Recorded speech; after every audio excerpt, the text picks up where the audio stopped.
¿Qué tal? Prometo ser breve, únicamente daros las gracias en nombre de la editorial Taurus por venir a la presentación hoy de El rugido de nuestro tiempo, el nuevo libro de Carlos Granés. Agradecer también a Casa América por acogernos una vez más y, por supuesto, a Neus por acompañar y conversar con Carlos.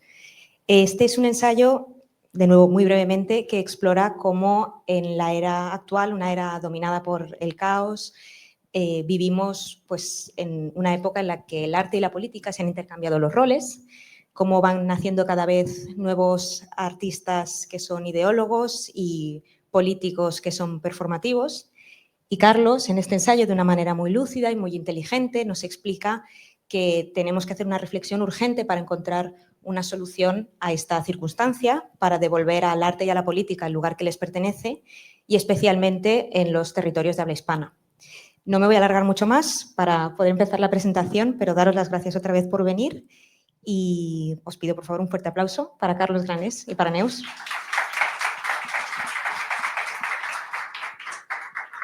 Gràcies, bona tarda a tothom i benvinguts.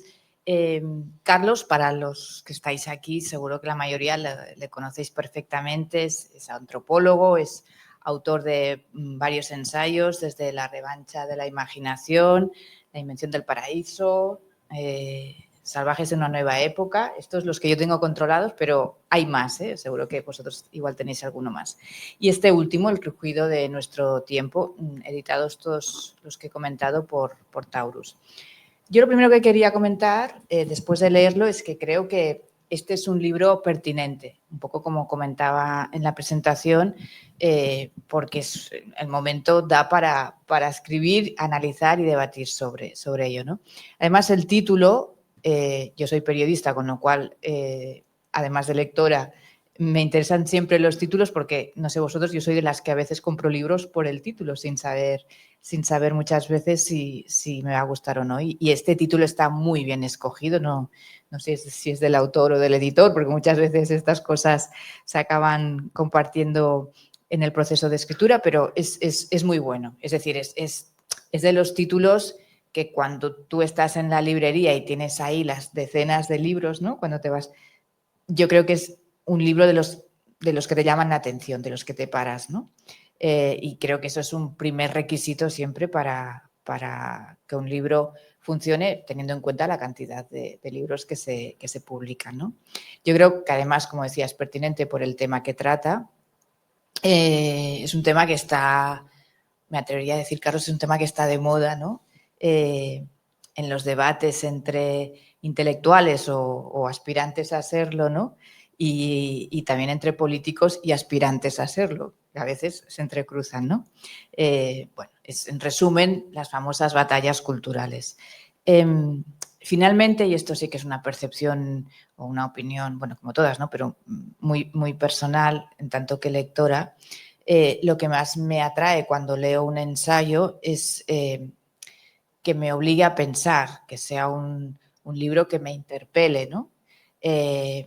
Y que incluso te pueda llegar a incomodar. Y creo que este libro, en mi caso, ha conseguido las tres cosas. Me ha obligado a pensar, me ha interpelado y en algún momento me ha llegado a incomodar, ¿no? Se lo decía antes a Carlos, algunas de las cosas que él dice, pues yo pues no las comparto, no las escribiría así, o a lo mejor haría algún matiz, ¿no? Pero sí que coincido en que existe un desorden ideológico, creo que es la expresión que utilizas, ¿no? Un desorden ideológico y político en estos tiempos que estamos viviendo, ¿no? Bueno, ya está. Como aquí hemos venido a escuchar a Carlos, no me enrollo más y voy con la primera pregunta porque yo como me dedico a preguntar, pues es lo que he venido a hacer, ¿no? Bueno, el libro, si no lo habéis leído, que tenéis que leerlo, veréis que está en tres partes, ¿no? Y hay una primera parte en la que lamentas que el arte o la cultura en general, casi me atrevería a decir, ¿no? Las artes hayan pasado a ser de algo transgresor, ¿no? Provocador, a estar sometidas a la disciplina de lo que resumes y que todos podemos entender rápidamente como lo políticamente correcto, ¿no? Citas a Angela Lidl en una entrevista, ¿no? En la que ella hablaba de del ansia de la corrección. Y además pones ejemplos concretos, ¿no?, de lo que le pasó al ex alcalde de Nueva York, que primero fue víctima y luego, ¿no? Entonces, me gustaría un poco que nos explicases tu perspectiva respecto a eso, a cómo ha evolucionado el arte o las artes en un sentido, pues, probablemente no correcto desde tu perspectiva, ¿no? Sí, perfecto. Muchísimas gracias, Neus, por aceptar esta entrevista y por tu interés en mi libro. Muchas gracias a Casa de América de Cataluña, a Sandra, la editorial, y a los amigos que están aquí presentes. Y antes, una infidencia, el título. La primera opción que se me ocurrió a mí era nueva normalidad, ¿no? Que es una expresión que ha tenido algo de suerte en los noticieros, en la política, pero ¿cómo le vas a poner a un libro normalidad en el título? Tendría el efecto contrario al que... pasarían de largo de la estantería. Exactamente. Aunque esa idea de nueva normalidad sí está implícita en el libro. Parece que estamos viviendo una época, no sé si nueva, pero sí extraña, de transición al menos. Es muy fácil percibir cierto desorden en el mundo. Geopolíticamente hay desorden. El multilateralismo está erosionándose, está siendo atacado. Los políticos están haciendo cosas que nos sorprenden, que no nos imaginábamos que podían hacer, como dar un concierto de rock ante 15.000 personas. Y la cultura está también haciendo cosas extrañas para la tradición que se inaugura a finales del siglo XIX, donde pareciera que eran los abanderados de nuevos valores, nuevas formas de vivir, transgresiones, experimentos, ¿no? Pareciera que ahora más bien están intentando asumir la labor de conciencia moral de la época, que es distinto, es distinto. No vislumbran qué otra cosa podemos ser, qué riesgos podemos tomar, sino, ojo, hay muchos peligros en el mundo que debemos alertar, que debemos señalar y que debemos intentar prevenir, ¿no? Hablabas del alcalde de Nueva York, de Rudy Giuliani. Ese es, creo que, el mejor ejemplo para entender esa transición que hemos vivido. En 1999, Rudy Giuliani es un alcalde republicano conservador que hace las cosas que uno espera de un alcalde republicano conservador, que es escandalizarse con el arte transgresor. A su ciudad, al Museo de Brooklyn, llega en el 99 la famosa, para mi generación, yo creo que ya nadie se acuerda de eso, la famosísima y escandalosísima exposición Sensation, en donde estaban Damien Hirst, Marcus Harvey, Chris O'Feely, Sarah Lucas, una cantidad de artistas que, reviviendo el espíritu del punk, se convierten en la última expresión transgresora en el arte, que buscan el shock emocional, que buscan no solamente que el espectador se incomode, sino que se ofenda, ¿no? Y que en algunos casos lo lograban.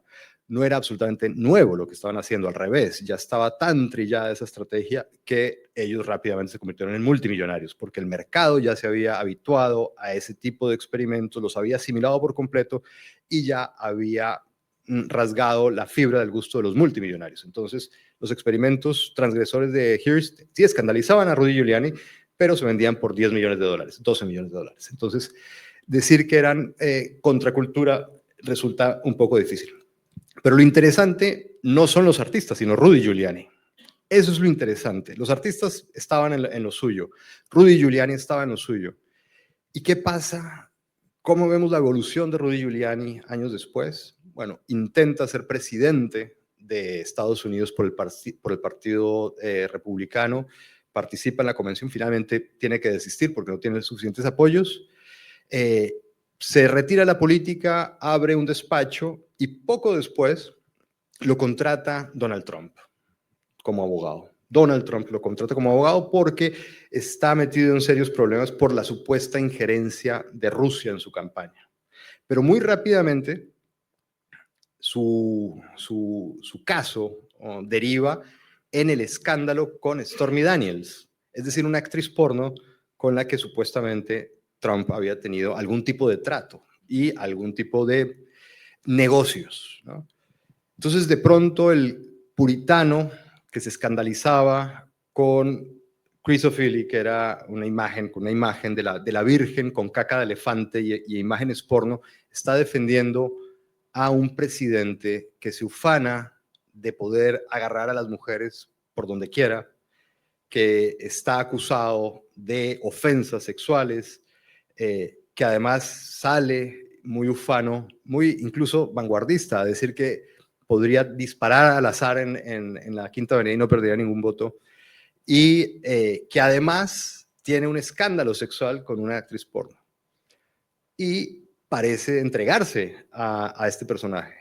Y poco después, ya entregado a la causa trumpista, lo vemos sudando y con el tinte capilar deslizándosele, abriéndole surcos en el rostro, diciendo disparates, diciendo que la campaña, que las elecciones que perdió Trump en el 20 habían sido fraudulentas porque las máquinas de elección eran de una compañía de unos venezolanos que eran socios de Chávez y que además estaba Soros de por medio y contando una historia absolutamente delirante que obviamente no se creía y por eso estaba avergonzado y sudando en medio de un estrés total. Y poco después es el gran día en el que 6 de enero del 21 se para enfrente de una horda de gente disfrazada, de espontáneos, de filofascistas, de locos, de radicales y de domingueros, a decirles lo mismo. Ha habido fraude y aquí el asunto es, usa la frase, trial by combat. Aquí la razón la tendrá el más fuerte. ¿Y qué ocurre poco después? Una horda de descontrolados va y se toma el Capitolio.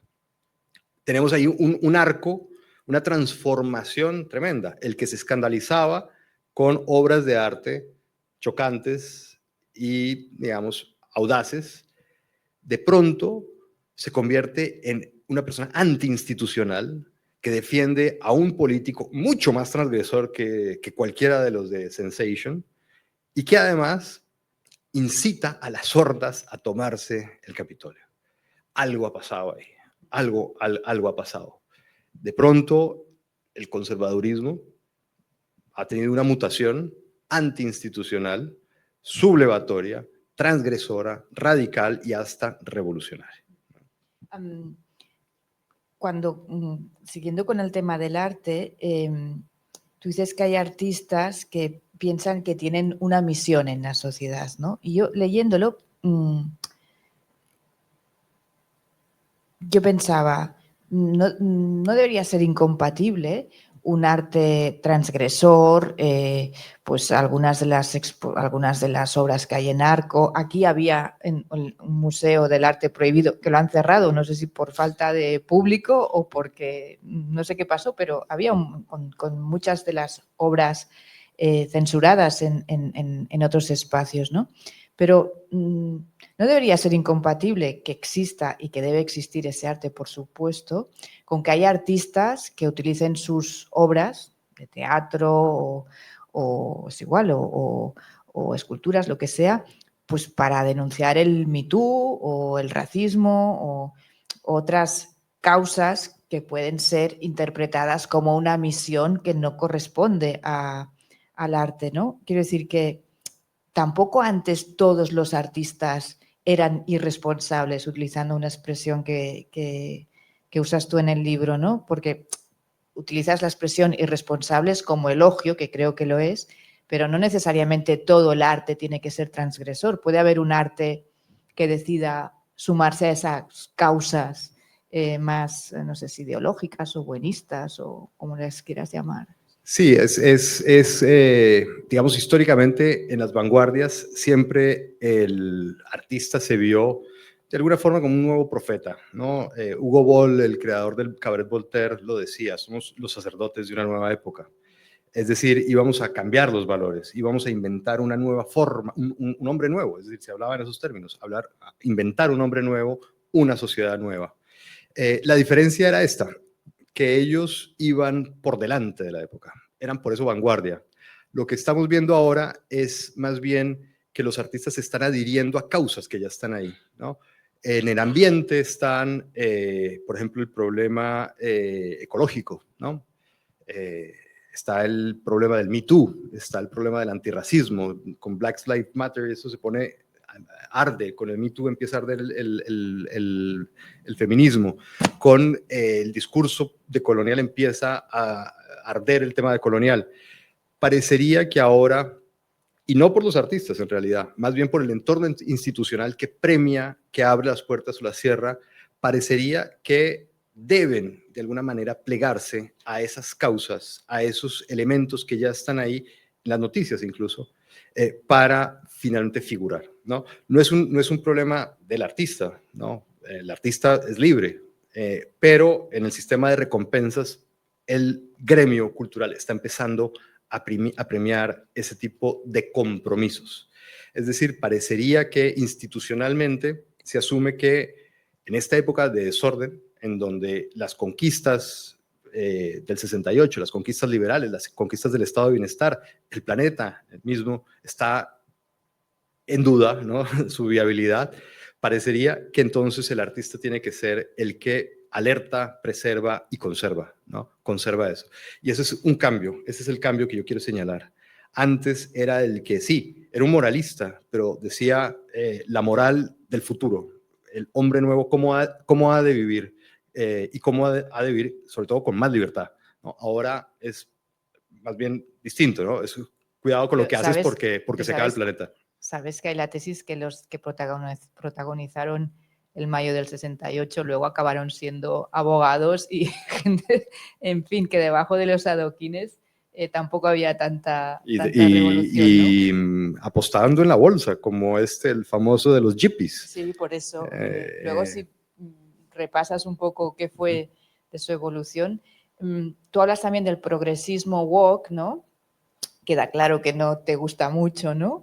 Pero el término woke, en realidad, inicialmente era un movimiento que surgió dentro de la comunidad negra para denunciar la opresión que vivían, ¿no? La injusticia racial. Lo que ha pasado es que después, creo que desde la derecha y también desde la izquierda, se ha acabado cambiando el sentido y creo que muchas veces haciéndole un flaco favor a un concepto que originariamente creo que es difícil estar en contra, ¿no? Sí, yo hago un matiz ahí. Yo no estoy en contra de las metas del wokismo, estoy en contra de sus métodos.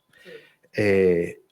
Lo que a mí no me gusta es el sentido de, digamos, fragilidad con que asumen los wokistas sus propósitos. Y digo fragilidad porque son muy refractarios a la crítica. Son refractarios a aquello que sienten como amenaza y su reacción es la cancelación. Entonces, por supuesto que el antirracismo, el feminismo, el ecologismo, la defensa de los migrantes, todas estas causas las suscribo por completo, pero no como wokista, sino más bien como liberal. Es el 68 que defendió todo esto, tuvo una mutación, digamos que se moderó y justamente permitió a todos los radicales del 68 entrar a las instituciones, liderarlas, llegar hasta la presidencia de Estados Unidos, ¿no? Precisamente porque se moderaron y se hicieron liberales, ¿no?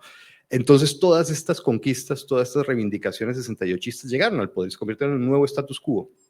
Ese nuevo status quo está siendo desafiado por una nueva derecha que está atacando justamente eso. Su chivo expiatorio es el wokismo, porque el wokismo se volvió una caricatura, se volvió radical, se volvió, digamos,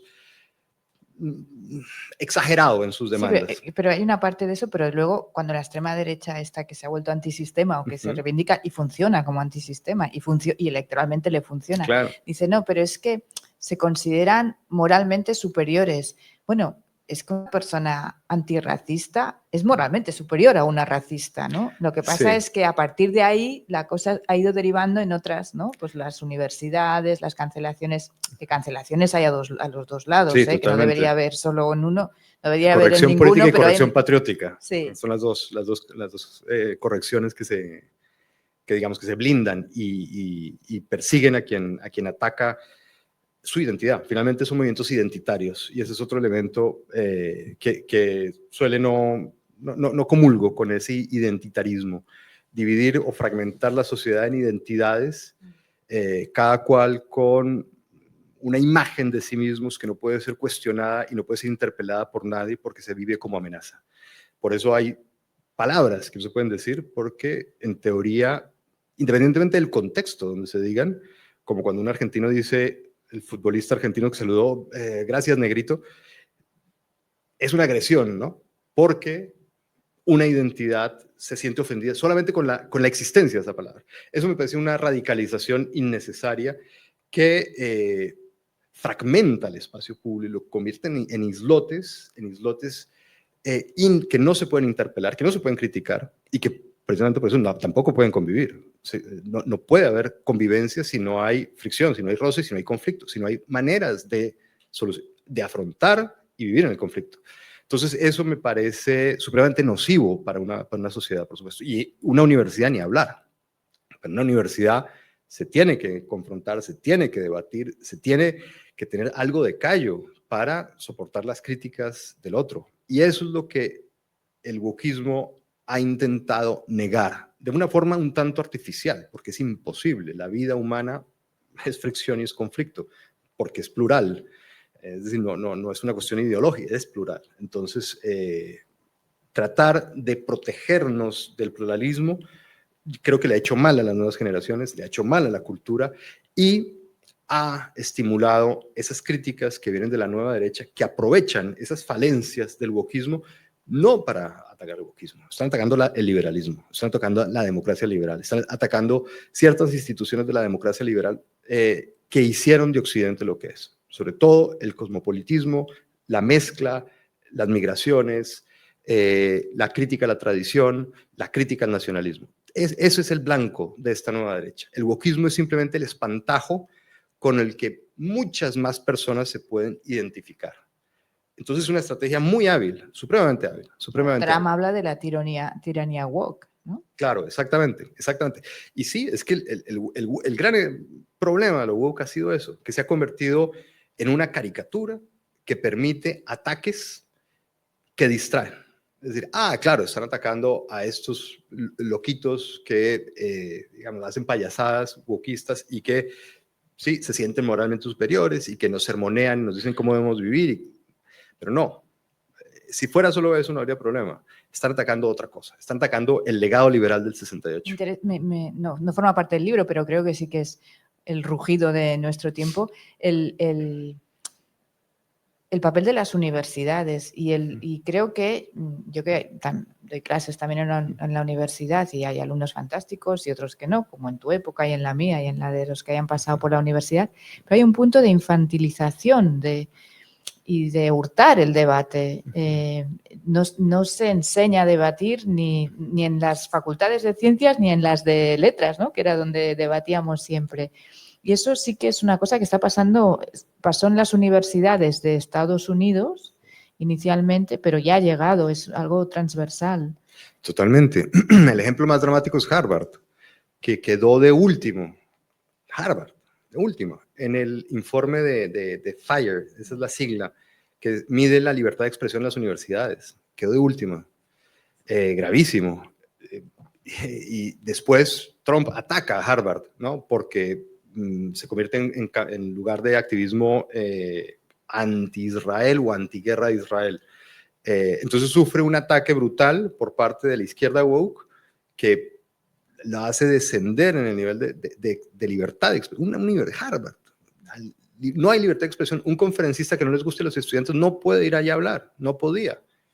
Bueno, vimos lo de Charlie Kirk también, es parte de lo mismo.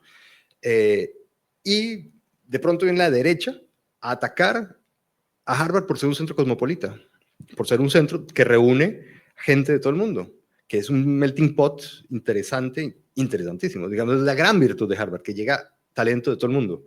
Y eso atenta contra el nuevo sentido de pureza patriótica que está jalonando la nueva derecha, ¿no? Y con Trump como cabeza de batallón. Vamos a la segunda parte del libro, le has titulado El mesianismo en América, los presidentes creadores, y por ahí desfilan unos cuantos de estos presidentes. No podremos hablar de todos y además para eso hay que leer el libro, ¿no? Pero sí me gustaría comentar un poco el retrato que haces de algunos, ¿no? Por ejemplo, de Petro, de Gustavo Petro, dices que denuncia los abusos, ¿no? Pero que a la vez es soberbio.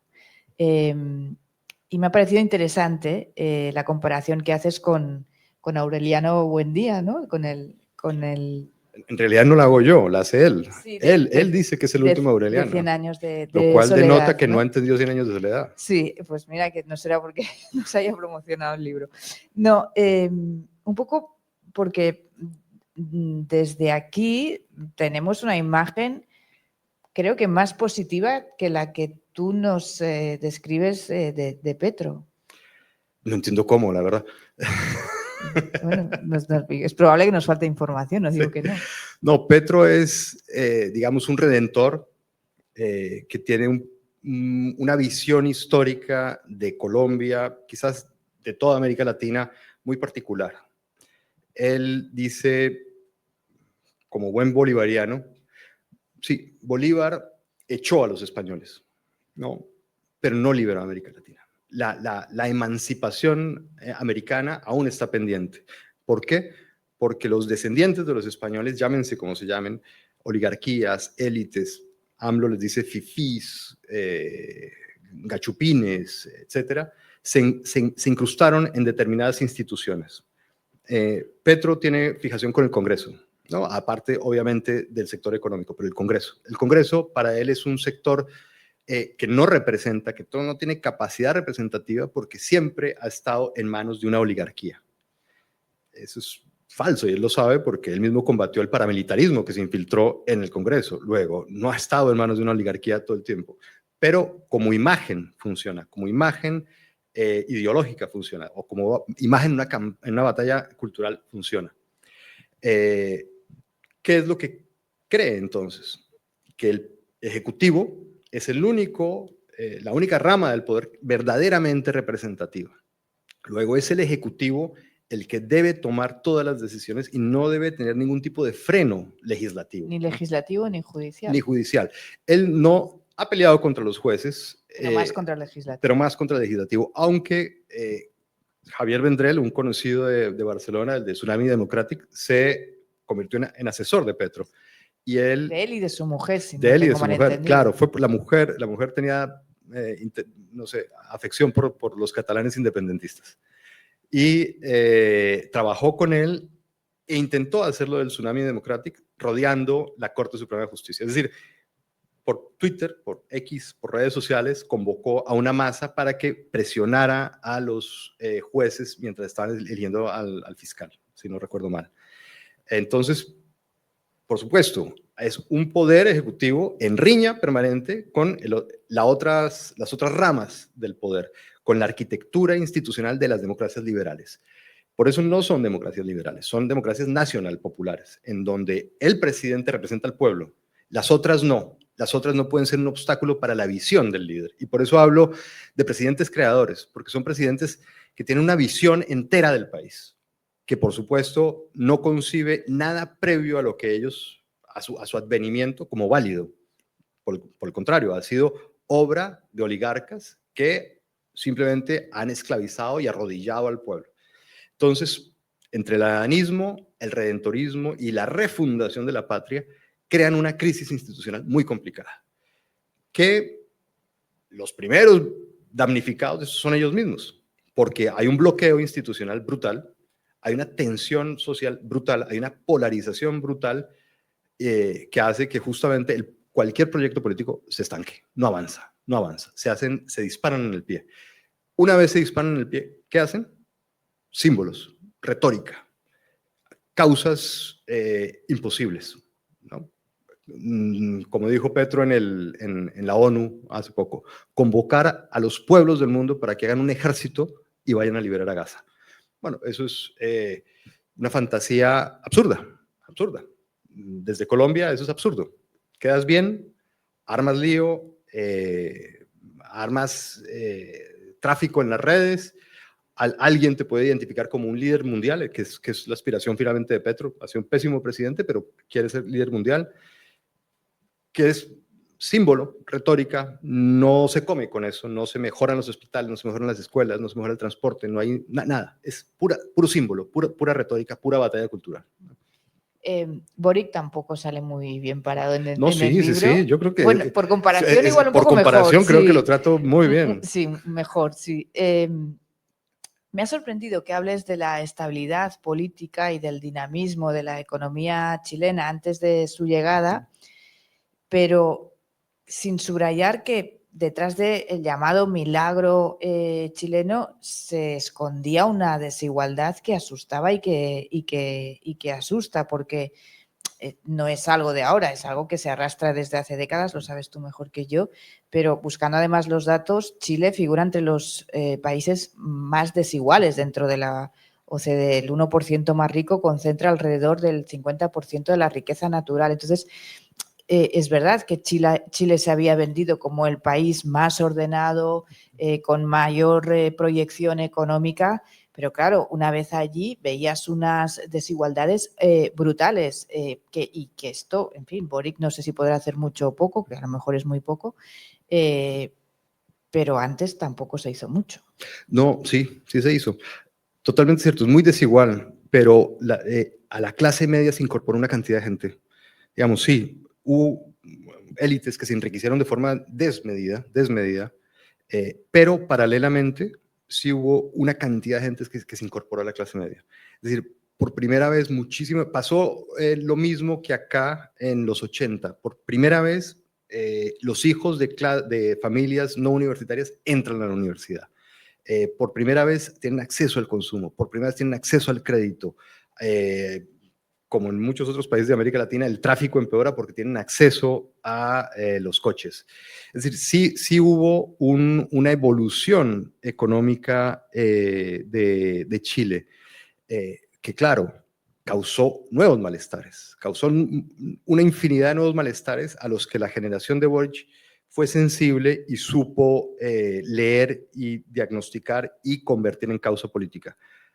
Una de ellas, la educación se encareció primero y dejó de ser ese premio que te arreglaba la vida. ¿Por qué? Porque se masificó la educación. Entonces, un título de abogado que antes era algo especialísimo, ya deja de ser lo especial. Entonces, se crea como en toda sociedad de clases. Se democratizó la Exactamente, educación. exactamente, pero cuando lo que aquí llamamos el ascensor, que ahora está un poco, averiado, pero lo fue el tiempo que funcionaba. Claro, no, y eso es una virtud de una sociedad que logra hacer eso. Pero ¿qué ocurre con un título universitario cuando no eres tú el único que lo tiene a kilómetros a la redonda, sino que todos lo tenemos? Se desvaloriza, deja de ser la garantía del éxito. Entonces, la educación se vende como una garantía de éxito, de ascenso económico, de prosperidad, pero cuando todos son profesionales, hay una masa que compite por los mismos puestos masiva. Entonces, la promesa se ve fallida, la promesa queda incumplida. Has pagado mucho por la universidad, has tenido acceso a la universidad, pero has pagado por ella, has hecho lo que tenías que hacer, estudiar, esforzarte disciplinadamente y obtener un título, pero ese título posiblemente ya no cumple las promesas que te dijeron que iba a cumplir. Eso creó un enorme malestar en Chile, pero es un mal de sociedades de clases medias. Es decir, eso es un mal nuevo, que en el fondo esconde una virtud, y es que mucha más gente accedió a la universidad. Y este tema educativo fue la gran bandera de los jóvenes, Giorgio Jackson, Camila Vallejo, Boric, que finalmente llegan al poder hace 4 años, en el 21. Ellos participaron en las revueltas. Todo empieza con una revolución, la revolución pingüina se llamó, de colegiales, pingüinos por el uniforme que usaban, ¿no? Entonces los llamaban pingüinos. Después hubo una marcha universitaria que ahí ya ellos la lideraron. Y después el estallido social, donde también tuvieron algo de protagonismo. Y esto finalmente, bueno, se convierte en una bandera política eficaz, sí, necesaria, que los lleva a la presidencia. Llegan muy jóvenes, con mucho ímpetu poético también. Sí, porque además hablas de su afición a la poesía, totalmente, incluso en los discursos. En sus discursos. Allá le dicen el presidente poeta, ¿no? en Chile, porque tiene una fascinación por la poesía, que es fantástica. El problema es cuando se confunde la política pública con la poesía. Ese es el problema. Cuando, como él dijo en una sesión parlamentaria, después de leer un poema de Jorge Tellier, basta reemplazar la palabra poesía por política y ustedes lo entenderán todo. Pero resulta que no. Resulta que no. La poesía es una cosa muy distinta a la política pública, ¿no? Es la lección que a punta de golpes aprendió Boric, y por eso al final de su mandato demostró no tener esa madera de redentor, mesiánico, unidireccional, radical, inflexible. No, él está hecho de otra Bueno, y que gestionar es difícil. Totalmente, claro. Gestionar es dificilísimo. Fantasear, echar poemas, echar discursos, tener visiones de la sociedad ideal es fácil. Yo creo que todos lo tenemos. Tenemos una facultad cuasi divina, que es la imaginación. Es decir, somos de alguna forma semidioses. Podemos imaginar mundos perfectos. El problema es que estamos llenos de debilidades, de flaquezas, de mediocridades, de insuficiencias. No estamos a la altura de nuestra imaginación. Y Petro ni hablar. Es decir, es el caso de alguien que tiene una imaginación desaforada, está enamorado de García Márquez por eso, porque cree que él es básicamente su heredero. Él dice, García Márquez fue un mago con la palabra escrita, yo soy un mago con la palabra hablada, pero logramos lo mismo. Yo creo multitudes y las movilizo. Es decir, soy un genio mágico realista con la palabra. Pero claro, a la hora de gestionar, te enfrentas con el alcoholismo, con que no madrugo, con que no soy capaz de gestionar un grupo, con que ni siquiera el Palacio de Gobierno está en orden, con que hacer leyes es una pesadilla, el trabajo burocrático no tiene épica, las sesiones parlamentarias son aburridas. Es decir, son trabajos distintos. La del el poeta visionario y fantasiador, y la del político que tiene que gestionar lo real, son cosas totalmente distintas. Para grandes multitudes y poco aburrimiento, Argentina. Claro, por supuesto. Bueno, el fenómeno Milei, que tú hablas también en el libro, pero ¿tú te atreves a pronosticar cómo acabará? Porque además en elecciones ahora Trump ha salido con la manguera para ayudarle, manguera financiera para ayudarle. Lo vamos a ver, está en juego ahorita en las elecciones legislativas. Su gasolina populista estaba acabándosele, ¿no? Se enfrentó a este timo de la criptomoneda. De pronto su hermana se ve involucrada en un caso de corrupción. La estabilidad monetaria empezó a estar en duda, venían nubarrones económicos y se la jugó a dos manos. Plata de Trump, concierto de rock. Plata de Trump para ver si... Además, es que fue una semana una cosa y la semana siguiente la otra. Exactamente, se la juega a ver si la ayuda, el chorro de dinero le ayuda, y si no, contacto emocional con la masa. Rescatar esa visceralidad, ese elemento irracional, ese elemento de estrella de rock, que es la pura pasión que conecte con el electorado para ver si eso le permite volver a flote y ganar las elecciones. No lo sé. Él juega mejor que nadie esta batalla cultural por una razón, es decir, trasviste la figura del presidente con la del rockero, porque tú a un rockero se lo perdonas todo. Tú a un rockero no le vas a pedir cuentas. Un rockero puede ser drogadicto, consumidor de prostitutas, puedes trozar hoteles y tú se lo perdonas todo porque te ha hecho feliz. Es decir, ha sido parte de tu biografía, te has identificado con él. No es una figura a la que se le exige racionalidad, sobriedad, responsabilidad. Al contrario, a un rockero se le permite todo y mientras más irresponsable sea, mejor, ¿no? Bueno, esa pasión ciega entre el fan y el rockero, Milei la quiere para el líder, que no es nuevo tampoco, era la pasión que despertaba el fascismo también, esa comunión con el líder fascista, que además era un actor, ¿no? Hacía espectáculos teatrales, sus puestas en escenas políticas eran espectáculos teatrales, también para autodivinizarse, para convertirse en una especie de demiurgo a quien se ama ciegamente, visceralmente, y se le permite todo. Es fantástico en estos tiempos porque exime de rendir cuentas. Tú no rindes cuentas. Ya los políticos ya no rinden cuentas porque han logrado ese tipo de fidelidad de sus públicos, que ya no son votantes, ya son fans, ya son followers, ya son seguidores, ¿no? Y han logrado inmunizarse ante la autocrítica. Los del bando contrario lo destrozan, no sirve de nada, no sirve de nada. Los del propio bando no van a proferir una sola crítica porque en batalla cultural tú no socavas la legitimidad de tu general, ¿no? Ahora, cuando decías esto de los fans, yo que me considero, me autoubico en el espacio de izquierdas progresista, pero hay algo que me sorprende todavía y es que una parte de la izquierda, hablo a nivel de partidos, sea todavía tan fan del kirchnerismo.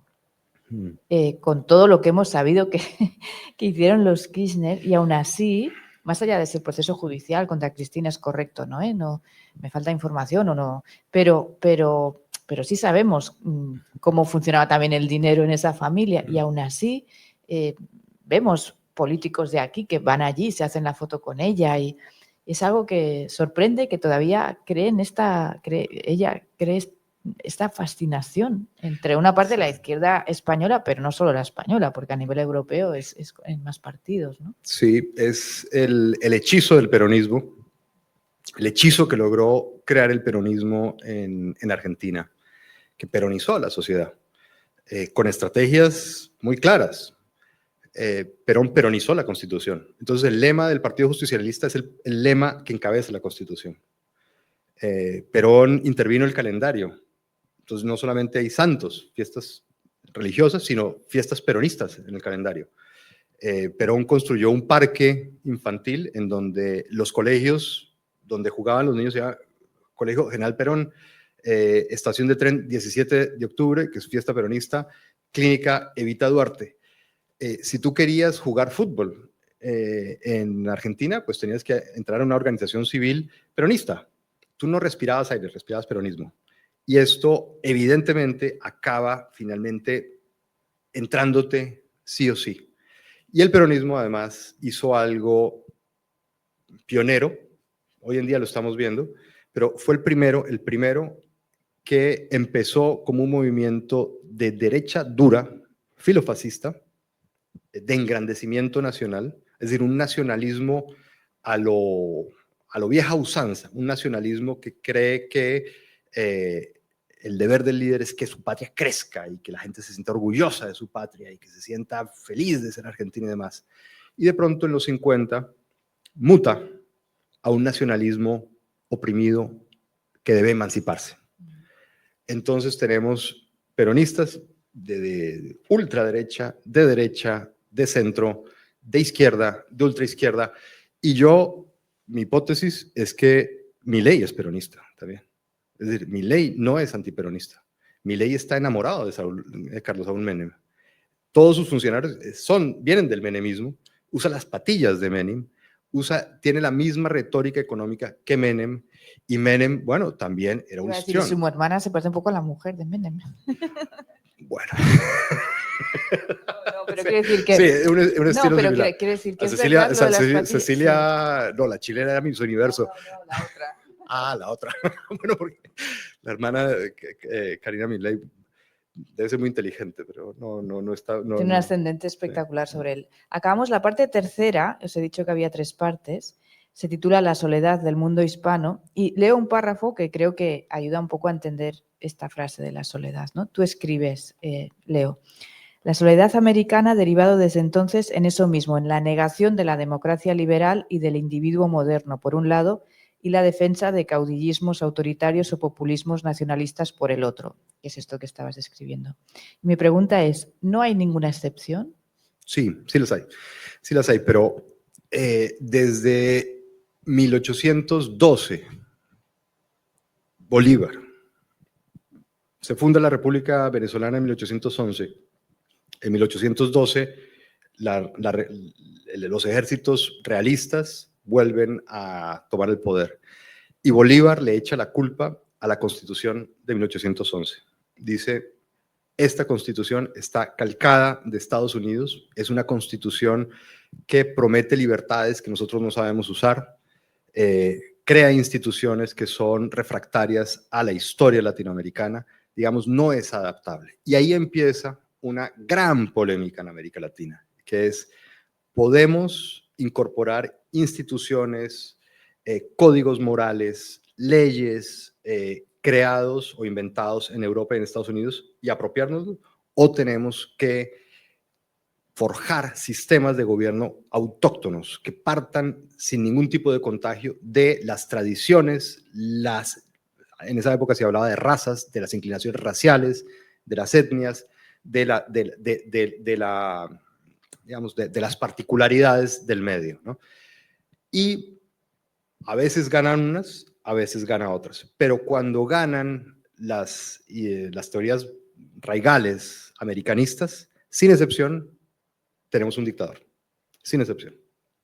Es decir, se creyó, Bolívar fue el primero, que en América Latina había una mezcolanza racial que nos hacía propensos a la anarquía. A diferencia de Estados Unidos, que tenía una raza homogénea, no había pugna entre las distintas razas, no, había una misma orientación. Estoy hablando con el lenguaje del 19, ¿no? Por supuesto. En América Latina, mezcla de indios, negros, españoles, esas razas no se habían homogeneizado y por eso tanta fantasía y tanto delirio racial hubo en América Latina, como la raza cósmica, que era un proyecto de unificación racial. Esas razas en pugna inevitablemente generaban anarquía y para controlar la anarquía se necesitaba una mano dura, es decir, un poder vertical y una constitución con un ejecutivo fuertísimo. Y eso fue la constitución de Bolívar del 26. Una presidencia vitalicia y un poder moral que iba a hacer las veces de iglesia. Es decir, de alguna manera reeditar el sistema colonial, pero sin vínculos con España. Es decir, autoridad y un intento de homogeneizar la raza, ¿no? Hoy en día, demos un salto de 200 años. ¿Qué dice Bukele? Bukele dice, señores, ustedes han venido señores europeos, ¿no? Señores de la ONU, señores de la Unión Europea, señores de CNN, señores de Human Rights Watch, señores de todas partes. Ustedes han venido aquí a El Salvador a decirnos cómo tenemos que hacer las cosas.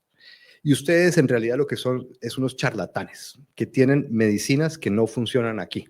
Aquí, esto es un cuerpo enfermo y el único médico que ha tenido la receta para arreglar este país soy yo. Entonces, se me van.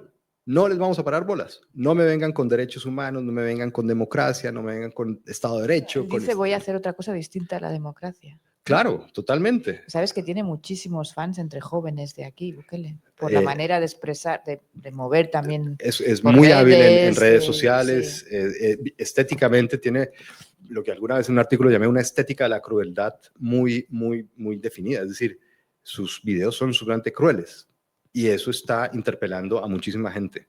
Trump también es cruel en su estética. Son estéticas de la crueldad que de alguna forma están legitimando la violación de derechos humanos, sencillamente, ¿no? Pero ¿de dónde vienen los derechos humanos? De Europa. Entonces, volvemos al mismo dilema. ¿Por qué un país de América Latina va a adoptar una institución, una institucionalidad que viene de afuera? ¿No es colonialismo? ¿No es imperialismo? ¿No nos están imponiendo su vara de medir? ¿No? Volvemos al mismo dilema. Ortega es exactamente lo mismo. Ortega descarta la democracia liberal porque dice, el pluripartidismo es un invento de Europa para dividirnos y dominarnos. Luego, partido único. Maduro, lo mismo. Nos van a venir a dar lecciones aquí los que se inventaron el colonialismo, nos van a venir a decir qué es la democracia a nosotros, ustedes que nos colonizaron, están pidiendo soledad, están diciendo, América Latina es otra cosa que no tiene por qué asimilar las instituciones de Occidente. A mi modo de ver, es supremamente nocivo, porque lo único que legitima y estimula son liderazgos cautillistas y, sin lugar a dudas, autoritarios, de izquierda a derecha, siempre. Desde Bolívar hasta Bukele. Si alguien tiene alguna pregunta, vamos a aprovechar. Me he pasado yo un poco de tiempo, me he pasado 5 minutos, pero bueno, tampoco es mucho, ¿no? Si queréis hacer alguna pregunta, aprovechando que tenéis a Carlos aquí, es vuestro momento.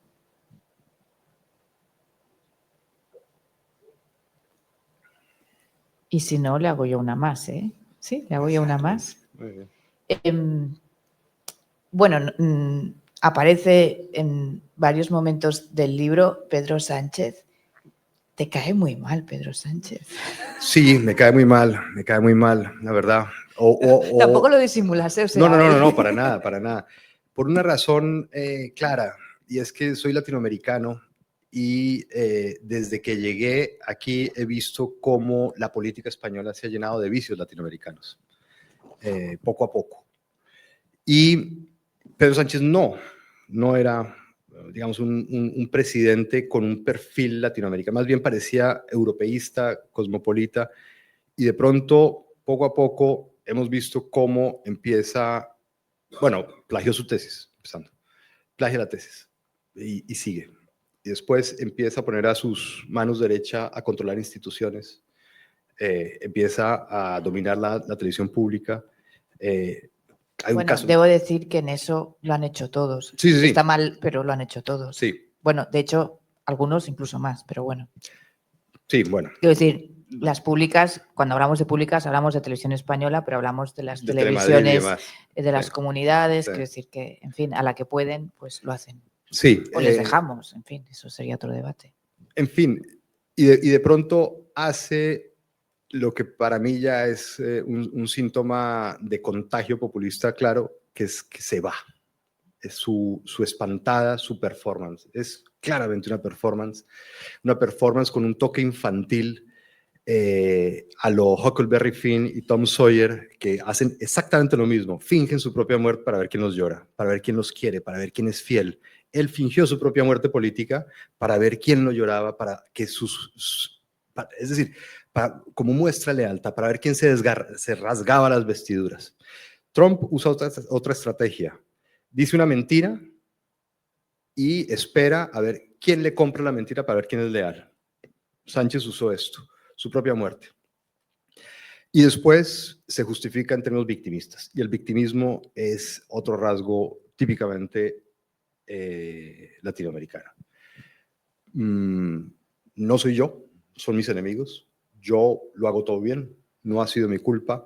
Siempre hay un molino de viento que se convierte en un gigante amenazante que explica mi letargo, mi inactividad, mi fracaso, mi demora. Siempre hay un enemigo. Nunca soy yo.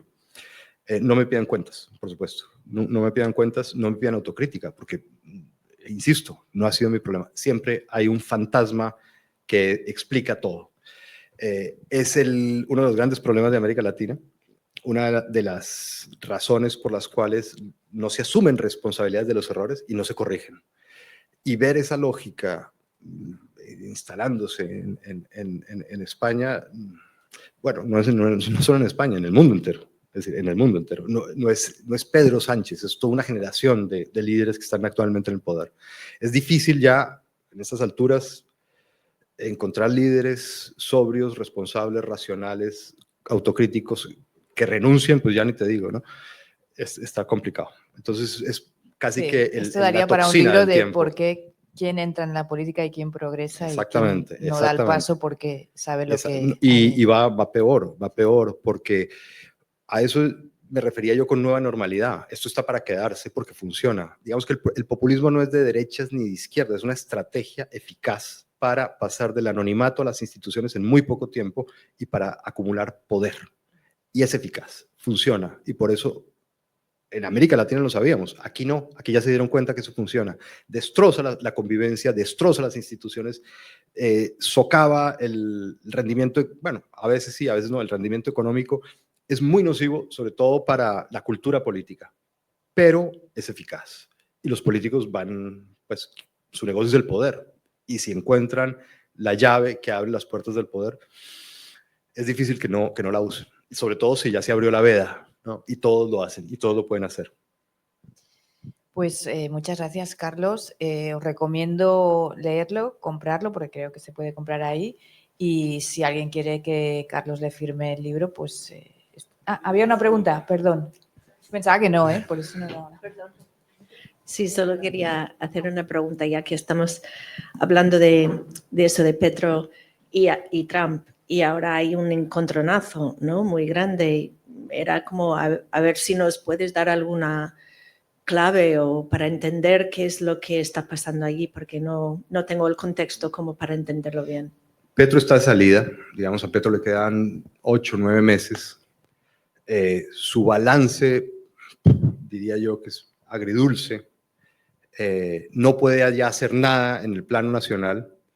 Le queda esa carta, la de ser un líder antiamericano. Le queda esa carta. Es supremamente irresponsable porque está privilegiando su imagen al futuro a la economía real, ¿no? Trump amenazó con poner aranceles en Colombia y esto me parece ya como medio humillante, gracias a la intercesión de un congresista de origen colombiano, Bernie Moreno, le dijo no lo haga y no lo hizo. Pero Petro va a seguir toreando a Trump. Es lo único que le queda, es lo único que le queda. Ya lo intentó, digamos, quiso robarle a Greta Thunberg la causa climática, no le salió del todo bien. Ahora quiso la causa palestina, por supuesto. Ahí justo ganó protagonismo cuando se firmó un cese al fuego, entonces tampoco le resultó del todo. Pero la carta ganadora en América Latina, la carta que nunca falla es el antiyanquismo. Y esto, en Colombia, que no habíamos sido tan antiyanquis, ahora sí es su momento. Es el momento de convertirse en un nuevo caudillo antiyanqui, que los ha habido todos en el continente. Pero entiendo, para sumar una duda más a lo que comentaba ella, que el tema de las lanchas, bueno, quiero decir que se lo pone fácil Trump. No, claro.